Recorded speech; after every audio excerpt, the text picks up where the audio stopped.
Snow falls over Winterfell, but it isn't white anymore. Arya Stark leaps from the shadows of the Godswood, Valyrian steel flashing toward the one throat in all of Westeros that was never supposed to keep beating. The Night King catches her wrist in midair, bare inches from his chest, and does not even blink. The dagger clatters uselessly onto frozen roots. Arya's eyes go wide with a fear she has not felt since she was a child running from her own home. The Night King tilts his head, almost curious, almost gentle.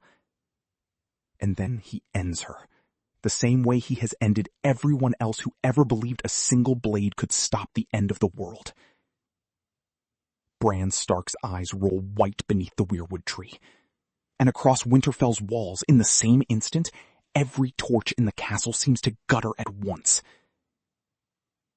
What if the Night King had won at Winterfell that night? Let's rewind, back to the last few hours anyone had left, and watch exactly how it all falls apart. Hours earlier, the plan seemed almost sound. Bran would wait in the Godswood as bait, protected by Theon Greyjoy and the last of the Ironborn, while Arya waited in the shadows for her chance to end the Night King the same way she'd once ended lesser men.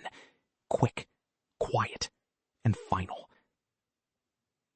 Jon Snow rode Rhaegal into a sky thick with the dead. Daenerys and Drogon burned trenches of dragonglass into a wall of green fire meant to hold the White Army back long enough for the plan to work. None of them account for the one thing the Night King has that no living general does. He does not need morale. He does not need to win the field. He only needs one moment, one gap, one desperate, overeager charge, and the entire war ends in his favor. Theon leads his own charge first, the Ironborn hurling themselves at the Night King directly in a desperate bid to buy Bran more time. It costs every one of them their lives, and it buys almost nothing at all. The Night King doesn't so much as break stride walking through them. "Get back to the castle!" Jory Castle screams to no one in particular, dragging wounded men off the field as the white tide surges through the broken defenses. Along the trench line, Brienne of Tarth fights with Podrick at her back, the two of them holding a gap in the outer wall that should have already fallen twice over. Every white they cut down simply becomes another body for the ones behind it to climb across. "There's too many," Podrick gasps, blood on his blade, on his face, on everything. "There's always too many," Brienne answers, and keeps fighting anyway, because stopping has never once been a real option for her. Grey Worms unsullied hold their line with a discipline no other force on the field can match, spears locked, formation unbroken, even as the dead pile higher against their shields with every passing minute. It is the only part of the battle still going according to plan, and even that will not matter for very much longer. By the time Arya makes her move, half of Winterfell's warriors are already dead, and worse than dead. The Night King has learned, somewhere in his 10,000 years of patient, wordless hunting, that the deadliest threat in any war rarely announces itself with a sword raised high. It comes from the shadows. So this time, for the first time, he watches the shadows back. When Arya strikes, he is already turning to meet her. Winterfell's dragonglass fire dies less than a minute later. It isn't strategy that ends it. It's grief. Daenerys sees Jorah fall from the ramparts, his own men rising around him as whites before his body has even gone cold, and for one fatal heartbeat, her focus breaks. Drogon veers, the trench fire gutters, and the wall of green flame the living were counting on collapses into ordinary darkness. The dead do not hesitate. They never do. Inside the Godswood, Bran's eyes snap back into his own body the instant Arya falls. He knows, the way he knows everything now, cold and immediate and without mercy. "She's gone," he says, to no one, his voice flat with a grief too large for his damaged body to properly hold. Samwell Tarly, crouched beside him with a torch and a dagger neither of them can use anymore, doesn't understand yet what that sentence actually means for the rest of the realm. Jon feels it before anyone tells him. Riding Rhaegal through a sky black with ice and screaming wind, he catches sight of the Godswood torches guttering out all at once, and something in his chest goes cold in a way that has nothing to do with the weather. "Turn back!" he shouts to Daenerys over the roar of dragonfire and the dead. "Something's wrong at the Godswood!" They are too late by the time they land. Theon's body lies twisted beneath the heart tree, already twitching back to unnatural blue-eyed life. Bran sits alone in his chair, untouched, deliberately untouched, because the Night King has learned exactly who matters most in this war, and killing him outright was never actually the plan. "Where is she?" Jon demands, already knowing, already dreading the answer written across Sam's face. "He caught her hand before she could strike. I've never seen anything move that fast." There is no time to grieve. There is barely time to run. Behind them, across the length of Winterfell's outer walls, the White Army that had been slowly, methodically grinding down the living now surges forward all at once, as if some invisible signal has passed through every single one of them in the same instant. It has. Bran understands, faster than anyone else possibly could, exactly what just happened. The Night King did not simply kill the girl who tried to kill him. He removed the only weapon in Westeros capable of ending him permanently, and he did it while the three-eyed raven, memory keeper of everything that has ever happened in this world, watched helplessly through his own borrowed eyes. "There's no other blade," Bran says, his voice cracking with something that might, for the first time in a long while, actually be fear. "Valyrian steel, dragonglass. Without the dagger, we have Longclaw, we have Oathkeeper, we have Drogon and Rhaegal. That has to be enough." Tyrion, arriving breathless from the crypts below, looks at him with dawning horror. "Enough for the army. What about him?" Bran doesn't answer. He doesn't need to. Sansa's voice cuts through the chaos of the courtyard, steady even as the walls themselves begin to groan under the weight of the dead climbing over their own fallen. "We move everyone we can to the crypts, now!" It will prove to be the single worst decision of the entire battle, made with the best information anyone had at the time. No living person in Winterfell yet understands that the dead the Night King commands were never only the dead outside the walls. They are, and always were, every single body ever laid to rest beneath Winterfell's ancient stone. The screaming starts in the crypts less than 10 minutes later. Lyanna Mormont, barely more than a child, dies putting a dragonglass dagger through the eye of something twice her size, buying just enough time for a handful of others to scramble back up the crypt stairs into a courtyard that is no longer any safer than the tombs beneath it. Ancient Starks, centuries dead, rise in rusted armor with nothing left of themselves but hunger, and turn on the living relatives who came to hide among their bones. Varys, of all people, is the one who says it aloud, his usual composure finally completely gone. There is nowhere left to run. Jon and Daenerys take to the sky one final time, Rhaegal and Drogon carving desperate arcs of fire through a courtyard that no longer has clean lines between the living and the dead. It buys the survivors minutes, not victory. Grey Worm rallies what remains of the Unsullied into a tight, disciplined ring around the gates, buying time for anyone still breathing to flee south. But even his iron discipline cannot hold back an army that has just gained every single soul that ever called Winterfell home. It's Sansa who finally makes the only call left to make. "Sound the retreat! Everyone who can still run, runs now!" "Winterfell falls the moment we leave these walls," Sir Davos says, grim, resigned. "Winterfell already fell the moment Arya did. We're not saving a castle anymore. We're saving whoever's left to remember it existed." They flee south in the dead of night, a broken column of survivors, half of whom will not live to see the neck. Behind them, Winterfell's torches go out one by one, not from wind, but from an army that has no further use for light.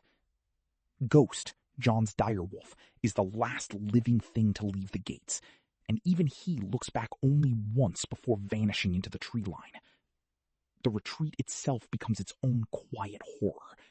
Every soldier who falls from exhaustion or wounds along the King's Road is a soldier who might rise again an hour later, and so the column moves in grim, practiced silence, burning their own dead, rather than leaving anyone at all, behind for the Night King to claim. Edmure Tully dies defending a river crossing at the Twins, buying the column enough time to cross before the bridge collapses under the weight of what's following them. No one has the strength left to properly mourn him. There isn't time, and there isn't enough of anyone left to spare for grief that doesn't move the column 1 mile closer to safety. Northern lords who survive the retreat mutter bitterly the entire way south, and their anger has to land somewhere. It lands, more often than not, on the 2 queens who were meant to save them, and instead, in the eyes of grieving men who watched their homes fall, simply weren't fast enough, weren't strong enough, weren't there when it mattered most. The North remembers this, Lord Glover says, quiet and cold to no one and everyone at once. Whatever happens after, the North remembers exactly who was and wasn't standing beside us when Winterfell fell. Somewhere past the Barrowlands, the column nearly tears itself apart from within. A group of northern lords, half mad with grief and cold, refuse to march another step south, insisting the only honorable path left is to turn and die defending what's left of their homeland, rather than abandon it entirely. "There's nothing left to defend," Sansa shouts, hoarse from 3 days of giving orders no one wants to hear. You'll die for a corpse of a castle and hand him a few hundred more soldiers for his army? Is that the legacy you want? It is Yara Greyjoy, of all people, who finally breaks the standoff, riding down the line with a cold, practical fury the exhausted lords have no strength left to argue with. The dead already have your homes. Don't give them your bodies, too. Walk, or I'll have my men carry you. Grudgingly, furiously, the column moves again. Daenerys rides near the rear of the column for most of that first day, saying almost nothing, Drogon circling low overhead, as if he too senses something has broken in her that armor and dragonfire cannot fix.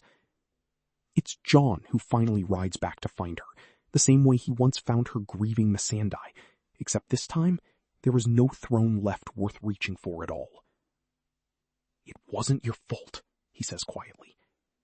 "Jorah died protecting me. Again. And in the one moment I needed to hold steady more than any moment in my entire life, I broke instead, and Arya's dagger, her only real weapon against him, died right along with everything else I couldn't hold together. You didn't kill her. He did. I keep telling myself that. I'm not sure yet if I believe it." Jon has no answer for that, because he isn't sure he believes it either. Not entirely. Not yet. They ride the rest of that day in silence. 2 people who once wanted nothing more than a crown, now wanting nothing more than to simply survive long enough to grieve properly later. Word of what happened at Winterfell reaches King's Landing before the survivors themselves do, carried by exhausted riders who barely believe their own account of the night. Cersei Lannister, still perched atop the Iron Throne, with Euron Greyjoy's fleet anchored below the city, receives the news with something far colder than fear. "So the North has fallen," she says, almost thoughtfully, to Qyburn. "Along with the only weapon capable of killing this Night King permanently, Your Grace, Arya Stark's dagger." For the first time since the War of 5 Kings began, Cersei Lannister looks genuinely, quietly unsettled. Euron Greyjoy, sprawled across a bench nearby with a wine cup he hasn't stopped refilling, laughs the kind of laugh men use to cover fear they refuse to name. "Let the dead have the North, then. More kingdom left for the rest of us." "You won't be laughing when they're standing at your gates, Lord Greyjoy," Qyburn says quietly, and for once, Euron has no clever answer ready.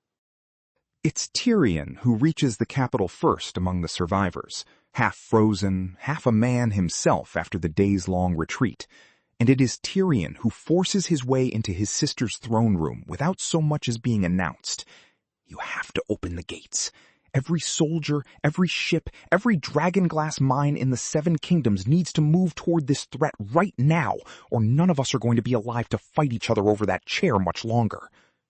Cersei studies her brother for a long moment, weighing pride against survival the way she always has. And if I refuse, then you'll have the extremely rare experience of being right, that the realm doesn't need you, and dead before you get to enjoy it.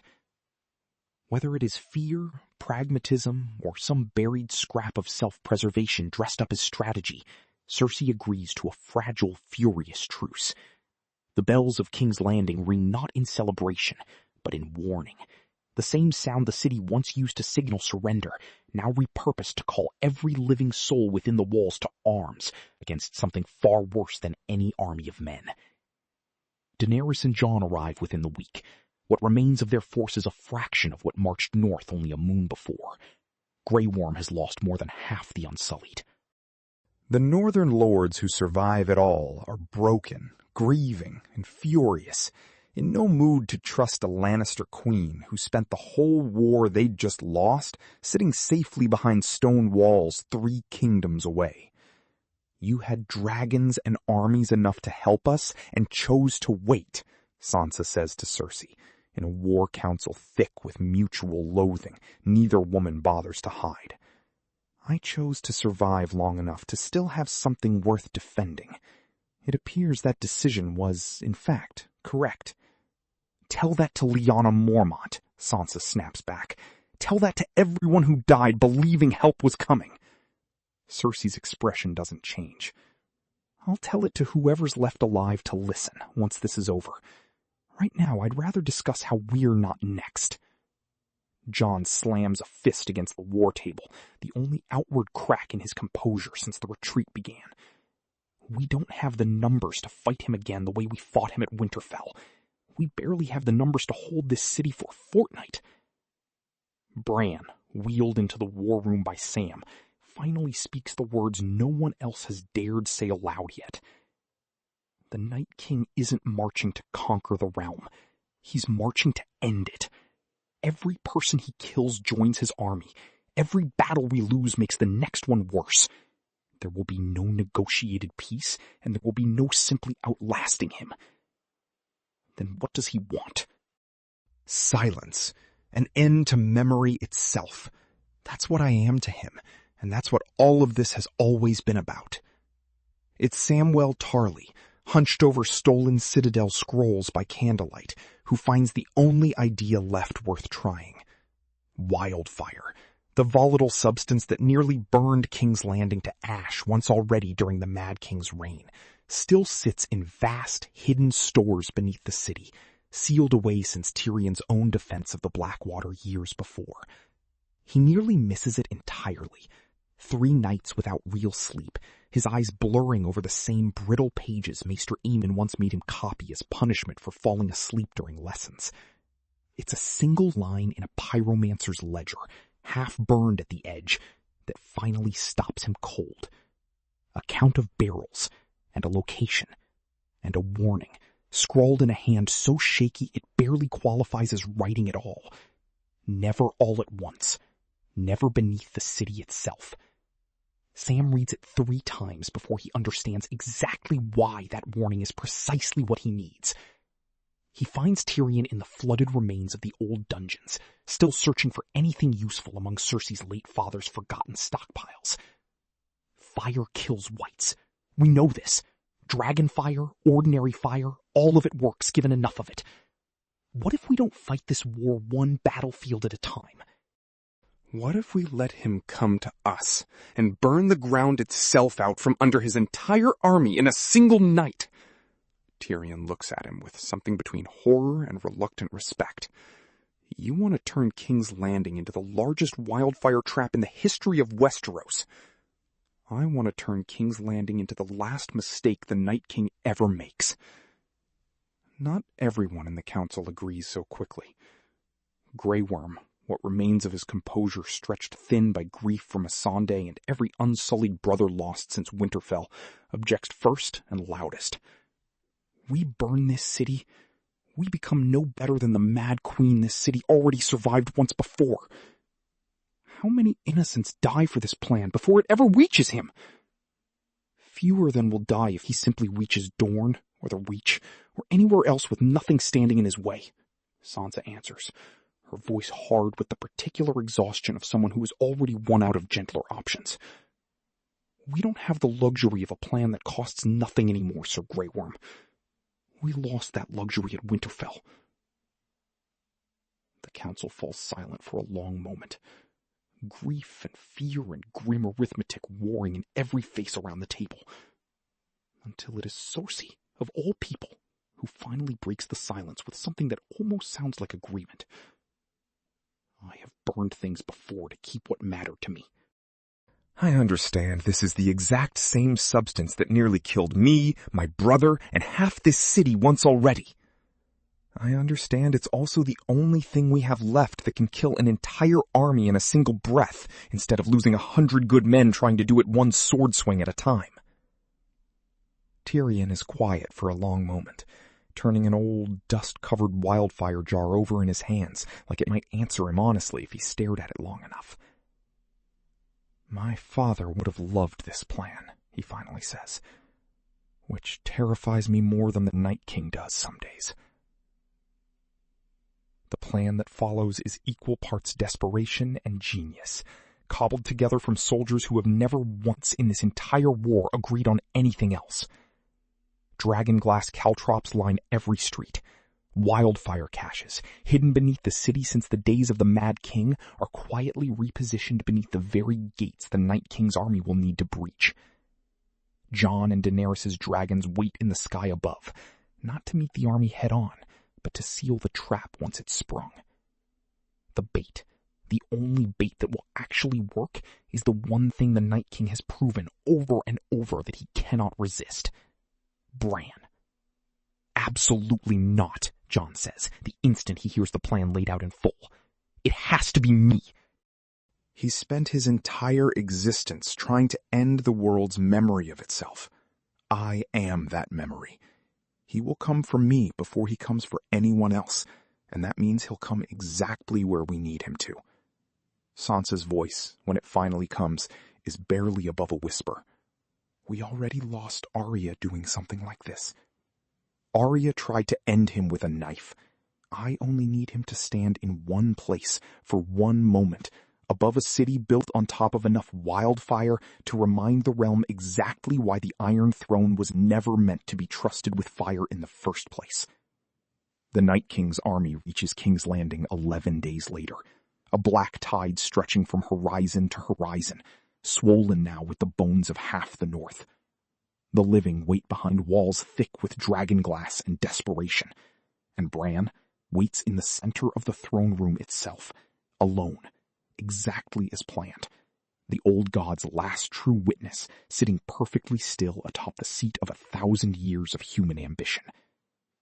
Outside the walls, the first wave hits the dragonglass caltrops and the defenders holding the gate, and for a long, brutal hour, it looks almost like an ordinary siege, almost survivable, almost like every other battle this realm has ever fought. Grey Worms remaining unsullied hold the eastern gate. Brienne and what's left of the northern household guard hold the western breach. Every one of them has been told the exact same thing. Hold and do not advance, no matter how close the dead get to breaking through. It is the hardest order any soldier in this war has ever had to follow. The Night King walks the length of the throne room without hurry, without fear, the way he has walked through every single defense raised against him since the dawn of the world. He raises one pale hand toward Bran, and for the first time in this entire war, hesitates, some old, buried, almost human flicker of recognition passing behind those endless blue eyes. It is the only opening they will ever get. Now! Tyrion's voice rings out from the battlements, and the city itself answers. Wildfire ignites beneath King's Landing's ancient streets in a chain reaction that swallows the gates, the courtyard, and the army pressed against them in a single blinding green inferno. Drogon and Rhaegal dive from above at the exact same instant, dragonfire pouring into the wildfire's wake until the two flames become one enormous, unstoppable wall of destruction. The White Army, ancient and endless and utterly without fear, has never once needed to fear anything. It has no answer for this. Along the eastern gate, Grey Worm watches the green fire roll through ranks of the dead like a living thing. And for the first time since Missandei's death, something in his face looks almost like relief. Inside the throne room, the blast wave reaches the Night King a half second after it reaches everything else. Ice and fire meet in a shock wave that levels half the Red Keep, and when the smoke finally, slowly clears, there is nothing left standing where the Night King once stood, at all. The dead outside the walls collapse all at once, exactly the way they always do, an entire army's worth of stolen lives finally, mercifully allowed to fall still. Bran is found 3 days later beneath the rubble of the throne room, alive, barely. Sam and Tyrion pulling him free with their bare hands, while half the surviving lords of Westeros stand in stunned, ash-choked silence around them. "You could have died," Jon says, kneeling beside him, voice raw. "I did die, a little. The part of me that still hoped this would end without losing everything, that part isn't coming back."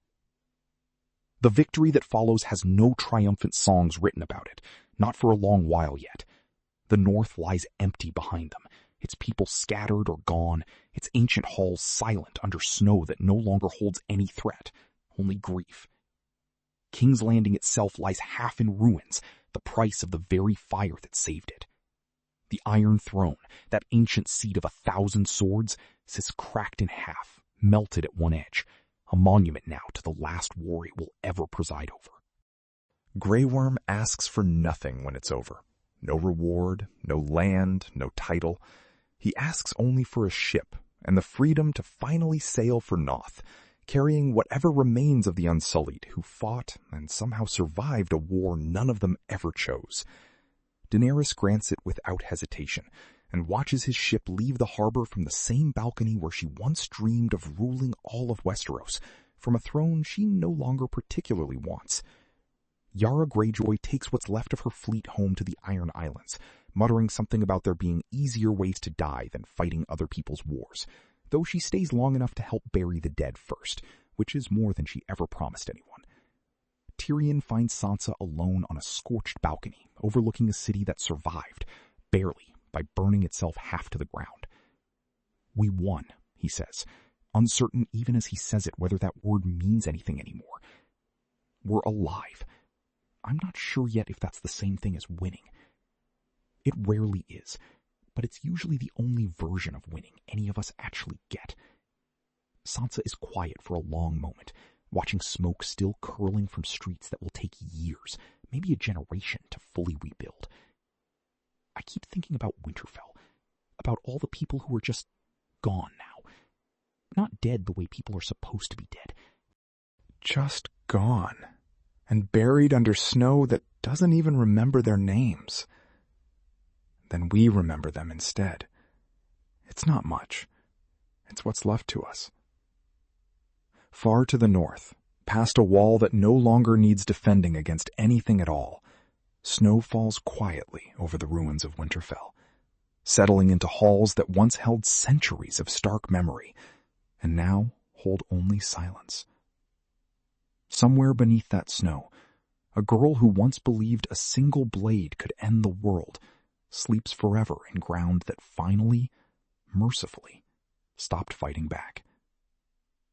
The living go on, the way the living always do, carrying grief instead of victory, and calling it, because they must, because there is nothing else left to call it, peace. That's our theory. Westeros is a land filled with exciting stories and possibilities, and we love exploring them. If you want to accompany us on this journey across the 7 kingdoms and beyond, then please like, share, and subscribe to our channel.